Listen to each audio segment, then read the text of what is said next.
Welcome, guys. Here to talk about a couple player props I like for the NBA slate on Friday. If you guys are new, my name is DK. I do cover content for Prizepicks and for DraftKings. If you guys are looking for more in-depth content, you can check my Patreon link down below. I offer a lot more Prizepick plays as well as DFS content. So a lot of different packages. If you guys have any questions, you can always leave them in the comment section down below or hit me up on Twitter. And if you guys are a first-time user for Prizepicks, you can use my code DKDFS. It will give you a 100% match up to $100. So if you're not familiar with Prizepicks, it again is a player prop site. You can build 2, 3, 4, 5, 6 player props, come up to 25 extra money. So make sure to take advantage of that code and the free money if you're a first-time user. All right, so let's recap the plays yesterday. So I showed you guys the video before how I missed out on 25x because Klay Thompson couldn't score 1 point in over a quarter. And then it's just been pain, man.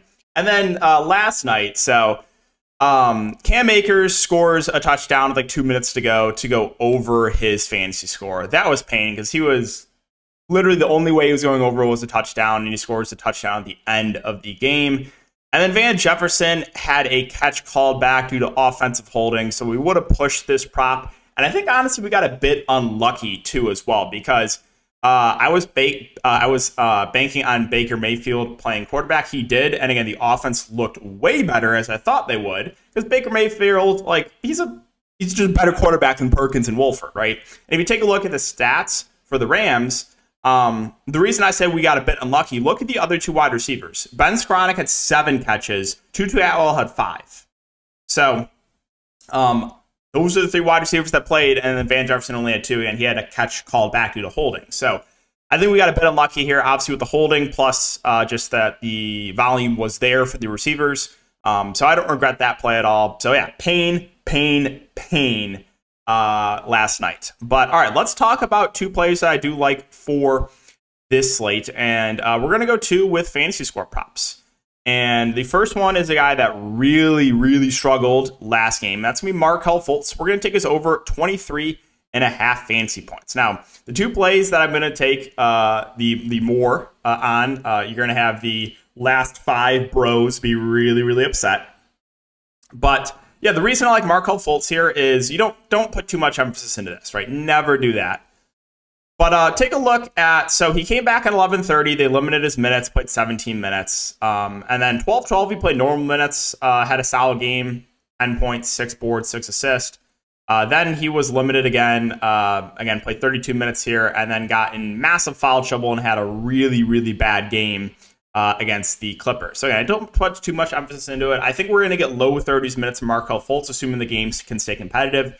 The positive here is this game is being played at home, so there's a better chance that it is competitive. And I think we're getting a pretty nice value on him. Right now, I got him projected for almost 28 fantasy points, so that's almost 5 points of value right there. So I do like the Markelle Fultz more than 23.5 fantasy points. And the second one is going to be RJ Barrett more than 29.5 fantasy points. And again, the reason I said the last 5 bros are not going to like this, but there's some changes here for the Knicks. You got to take a look at what's going on with New York. Number one, we got a good matchup against Charlotte. That we know. But Obi Toppin is out. You might not think that's a huge deal, right? Obi Toppin, oh, he's playing the backup 4. He's playing like 15 to 20 minutes a game. Well, got some news on Twitter. With Obi Toppin and sidelined for an extended period, Knicks coach Tom Thibodeau suggested that RJ Barrett could pick up some of those power forward minutes. Now, the minutes have been a little bit down on some of the main guys for the Knicks this year as opposed to last year. But if we go back to RJ Barrett playing close to 40 minutes a game like he was last year, I think we're going to have some good value on this number. So RJ been struggling shooting, but minutes bump plus a good matchup. I'd like taking more than 29.5 fantasy score. So those are going to be the 2 picks for today. Again, I'll be posting some more over on Patreon. And again, guys, if you play DFS as well, I have a video up breaking down the main slate. Also have a lot of content for that on Patreon too. So that is going to wrap it up. Again, if you guys do enjoy the videos, just make sure to like, subscribe, hit the notification bell. Let's hope we hit these 2 free picks, and I'll see you guys in the next video.